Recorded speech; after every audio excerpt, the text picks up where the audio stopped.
To remind you, if you've got one for me, my email address is peter@petergreenberg.com. Be sure to send me as many details as you can about your problem so I can get into it for you. And whoever I can't answer on this particular video, go to our website, petergreenberg.com, and I'll do it that way as well. A lot of you, of course, have been asking about refunds and redeposit fees. I'll start with that. The frequent flyer programs. A lot of you book tickets on frequent flyer programs, which you're not going to be using, and now you want to just have your miles, your unused miles, redeposited back to your accounts. Some of you have been complaining that the airlines still want to charge you a fee to do that. The good news is that American and Delta have already waived those fees, and United, the last holdout, maybe about a day ago, finally relented, and they're waiving those fees. So anybody who's had a problem getting your miles redeposited with United, no fee, okay, guys? You should know that. One more thing about the frequent flyer miles, and I want you to think about this going forward. The mileage availability, meaning the mileage seat availability in every class of service on almost every flight, has increased almost exponentially, and the mileage numbers needed to get those seats have gone down. We have seen availability on some airlines increase up to 1,400%. Now, I'm not talking about flights in April or May. Don't kid yourself. You're not flying in April or May. All right? We have to be realistic here. The earliest I think we can even think about going somewhere where the airline schedules are even back to normal is about July 1st. Domestically, a little bit earlier than that, but don't kid yourself. So look at the airline seating charts and the availability for mileage starting around July 1st. You lose nothing but by booking those flights now, think strategically, at lower mileage levels and better seat availability, okay? So the good news is no one's going to charge you to redeposit your miles for the flights you did cancel. Now, a number of you have also asked this question, and I'm happy to answer it. They've asked, Peter Greenberg, is this the longest period of time you've ever spent in any one place in your life?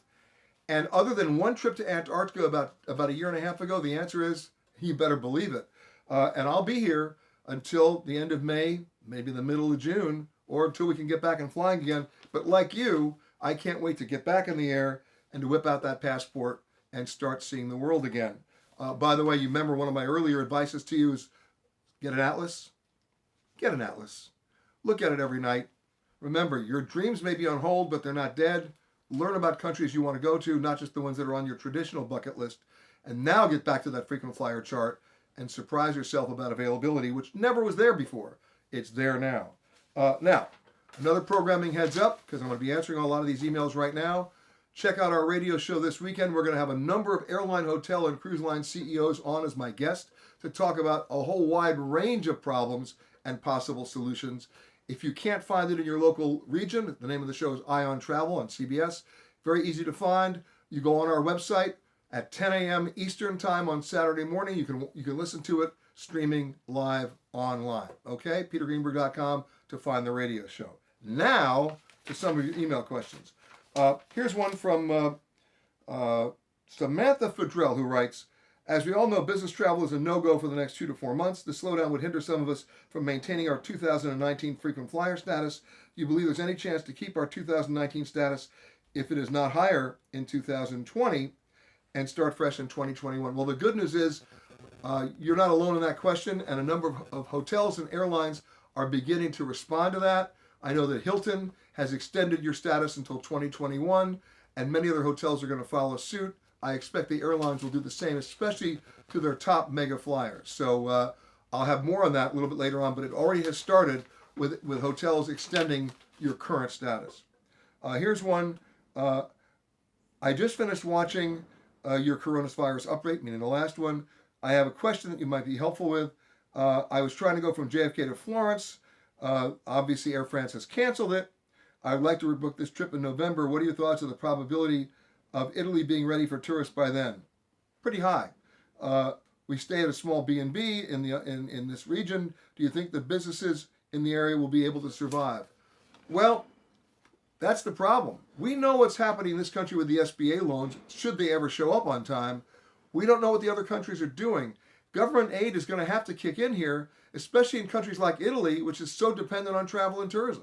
But the answer to your first question about the Air France thing, you'll be able to rebook that now for November. They would love to be able to do that without giving you any cash, so I think you'll be okay.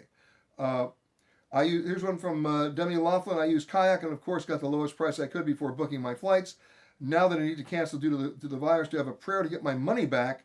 I don't even know how about contacting them. My flights are through Alaska and Delta. Well, the one thing you didn't tell me, dummy, is when your flights are. And this is key, folks. If you have a flight upcoming in April or May and you haven't canceled it yet, don't. Wait for the airline to cancel it first. But again, they're waiting. The airlines are playing this game. It's a game of chicken to see who's going to blink first. And the airlines are waiting up to 48 hours prior to cancel their flights. You may have to do the same. But remember, once they cancel a flight, remember, they are liable under a U.S. Department of Transportation rule if you ask, and you probably should ask, to give you a full refund to your original form of payment.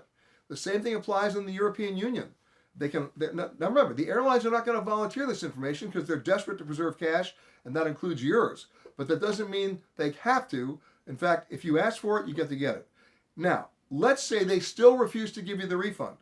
Well, then you have to write a letter of complaint to the United States Department of Transportation, and that's usdot.gov. You'll see their website and how you can complain.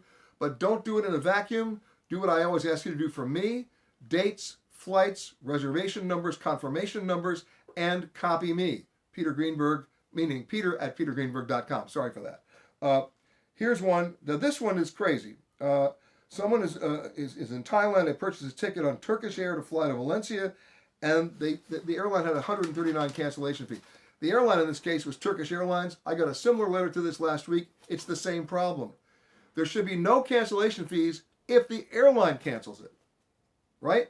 And the European Union will enforce this. So once again, if you go to our website, petergreenberg.com, I'll give you the address for the European Union as well. However, if you bought the ticket in the United States through a United States agency, then those rules apply here. All right? You don't have to go to the European Union. Remember, if you bought it on the Turkish Airlines website in Turkey, then the EU rules apply. They're the same rules. It's a question of who's going to enforce them. If not, it happens here. Okay? Here's one, and this has been changing now. There's been a lawsuit filed in Canada on this about Air Canada basically getting support from the government not to issue cash refunds, but to do a voucher good for 2 years. It's now being tested in court, so I would certainly apply for it. This is the letter that I'm reading now. I booked a trip to Fort Lauderdale with Air Canada back in December of last year to get us to our Royal Caribbean cruise port. We were in Port Huron, Michigan, and of course the cruise has been canceled. Royal Caribbean agreed to 100% refund of your fare, good for them, or 125% of a future trip until December of 21, which I thought was great. But the problem is they spent a lot of money on airfare, and Air Canada only wants to give them a voucher. Right now, Air Canada is operating under the ruling from the government, which is being challenged in court. So at least you should ask for it so you have some legal standing here, and you become part of that case. All right? There you go. And so many of you have bought tickets where the refundable portion is so small compared to what you paid for it. And in some cases for group bookings, we're talking, in one of the letters I got was $40,000 that they're not wanting to give back. Now, there's another avenue here. And for $40,000, it bumps it up in different kinds of courts. But for under $7,500 in most U.S. states, you can go to small claims court. And you're going to get some very receptive judges these days who will want to enforce that. The airlines will try to hide behind deregulation, but in this situation, you have precedent here that's going to be preceding you. Really, precedent that's preceding you. Isn't that redundant? But the point is, you won't be alone. As I said in my last video, there is going to be a parade of small claims cases. Here's one from Jeff Durkis, who writes, I booked 3 nights in a hotel in South Carolina so I could stay at the Masters. They're not going to refund it. What do I do? Same issue. Remember, you can also dispute this with your credit card. You booked a flight or a hotel room for which you did not receive the service, you're entitled to a refund. Again, my website is petergreenberg.com. My email is peter@petergreenberg.com. Please continue to send me your emails, and I'll answer as many as I can. I'll be back tomorrow with another one.